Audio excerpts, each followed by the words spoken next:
Hello students, और इस question को देखिए। ए बी सी क्या होगा? Three non coplanar unit vectors. Non coplanar का मीनिंग क्या हो गया? ये जो वैल्यू हो गया ए बी सी, ये क्या होगा? आपका जीरो की इक्वल नहीं है। और ये क्या है? ए बी सी ये आपका क्या है? यूनिट वेक्टर्स है। तो ये मीन्स क्या होगा? ए का मैग्नीट्यूड और बी का मैग्नीट्यूड और सी का मैग्नीट्यूड क्या होगा? 1 हो गया। सभी के ऊपर वेक्टर का साइन है। चलिए अब दूसरा क्या होगा? Each pair. देखो the angle between each pair of them, दोनों ईच पेयर के ए बी बी सी और सी ए के बीच का एंगल क्या होगा? पाई/3 है। तो अगर ऐसा है तो हम क्या लिखेंगे? ए डॉट बी आपका किसके इक्वल होगा? ए का मैग्नीट्यूड, बी का मैग्नीट्यूड, और ये आपका कितना हो गया? कॉस आपका हो गया पाई/3। तो ए की वैल्यू क्या होगा? 1, फिर क्या होगा 1, और इंटू क्या होगा? पाई/3 मीन्स कॉस पाई/3 क्या होगा? 1/2। तो देयरफॉर 1/2। तो सिमिलरली बताइए क्या होगा? बी डॉट सी भी क्या होगा? 1/2। और ये आपका हो गया सी डॉट ए भी आपका क्या हो जाएगा? This is 1/2। यहाँ तक तो क्या है? अब यहाँ से देखिए मेरा अब स्टोरी जो है ना, एक्चुअल जो कहानी अब यहाँ से शुरू होनी है।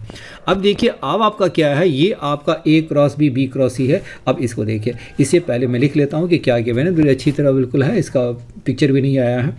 अब ये देखिए ए क्रॉस बी है प्लस क्या हो गया? बी क्रॉस सी है, और ये इक्वल क्या हो गया? पी वेक्टर ए है प्लस क्या है? क्यू वेक्टर बी है और आर वेक्टर सी है। और where P Q R real number scalars है। स्केलर्स मीन्स आपका कोई नंबर्स है, रियल नंबर्स है। तो देन इसकी वैल्यू निकालें। P A square plus 2 Q square plus R square plus Q का स्क्वायर है। अब मैंने क्या किया? मैंने इसके साथ मैंने क्या किया? इसका मैंने डॉट प्रोडक्ट ले लिया। किसके साथ? ए के साथ मैंने ले लिया। किसके? पहला केस में मैंने क्या ले लिया? ए के साथ मैंने क्या लिया? इस पूरे का मैंने डॉट प्रोडक्ट ले लिया। तो जब पूरे का डॉट प्रोडक्ट लेंगे तो क्या होगा? ए डॉट, देखिए ए डॉट क्या होगा? ए क्रॉस बी आपका क्या हो जाएगा? दोनों इक्वल हो गया, दो इक्वल हो गया। तो ए बी आपका कितना हो जाएगा? 0 हो जाएंगे। तो ये आपका क्या हो जाएगा? पहला 0 हो गया। और ए डॉट बी क्रॉस सी को हम क्या लिख सकते हैं? ए बी सी लिख सकते हैं। अब आपका क्या हो गया? अभी देखो ए से मल्टीप्लाई किया तो ए डॉट ए क्या? ए का स्क्वायर, तो ये तो 1 होता है क्योंकि मैग्नीट्यूड 1 है। फिर बताइए क्या हो गया? क्यू ए डॉट बी, तो ए डॉट पी आपका क्या है? आपका हाफ है, तो दिस इज Q/2 हो गया। अब बताइए क्या होगा? ए डॉट सी हो गया, तो यानी ए डॉट सी हाफ हो गया आर, तो क्या होगा? R/2 हो गया। तो पहला तो कंडीशन ये निकल गया। अब हम क्या करते हैं? अब सेकेंड कंडीशन लीजिए। सेकेंड कंडीशन में क्या है? मैंने क्या किया? सी से कर लीजिए। सेकेंड मैंने क्या किया? सी से किया आपका दोनों सभी का डॉट प्रोडक्ट। तो बताइए क्या हो जाएगा? दोनों सभी के साथ मैंने क्या किया? डॉट प्रोडक्ट मैंने लिया। तो सी के साथ तो क्या होगा? ये तो हो गया ए बी सी, या जो भी है ना सी ए बी। तो सी ए बी और ए बी सी क्या होगा? फिर से आपका वही हो गया, this is A B C हो गया। अब बताइए सी के साथ करेंगे C dot B cross C, क्या दो इक्वल है? तो ये आपका 0 हो गया। अब बताइए ए डॉट सी आपका कितना होगा? हाफ है, तो दिस इज क्या होगा? P/2 हो गया। ये आपका क्या होगा? बी डॉट सी हाफ है, तो प्लस क्या होगा? Q/2 हो गया। और सी डॉट सी क्या होगा? 1, तो दिस इज R हो गया आपका। अब ये देखिए दोनों को आपको क्या कर देना है? इक्वल कर देना है। तो आपका क्या हो जाएगा बताइए? तो P/2 प्लस क्या हो गया? Q/2 और प्लस R/2 कितना हो गया? P/2 प्लस Q/2 और प्लस R हो गया। कुछ कैंसिल होने वाला है? Q/2 और Q/2 क्या होगा आपका? कैंसिल। क्या होगा? P/2 एक सेकेंड, कुछ मिस्टेक हो गया। ये तो मेरा क्या हो गया? P है ना, फर्स्ट वाले क्या हो गया? P है। तो ये मेरा कुछ रॉन्ग जा रहा है, तो इसलिए मैंने क्या किया? दिस इज क्या होगा? P, ये मेरा सिंगल हो गया, P ही हो गया।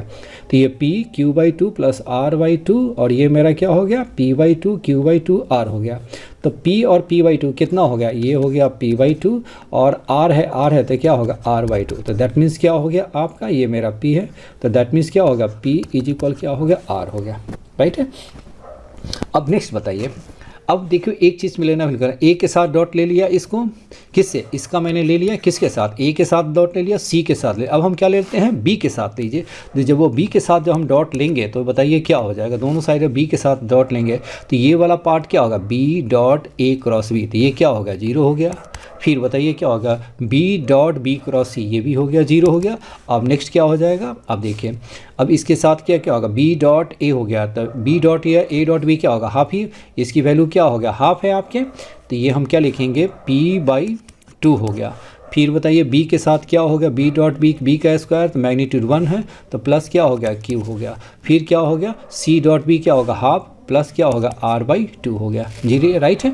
अब यहाँ देखिए P और R आपका इक्वल है, तो P/2 R/2 इक्वल, तो ये दोनों मिलकर क्या हो जाएंगे? P, और ये क्या होगा? Q इज इक्वल क्या होगा? 0 हो गया। राइट है। P/2 और r/2, क्योंकि p और r इक्वल है, उसका हाफ दोनों मिलकर क्या होगा, p की इक्वल हो गया, तो p प्लस q हो गया।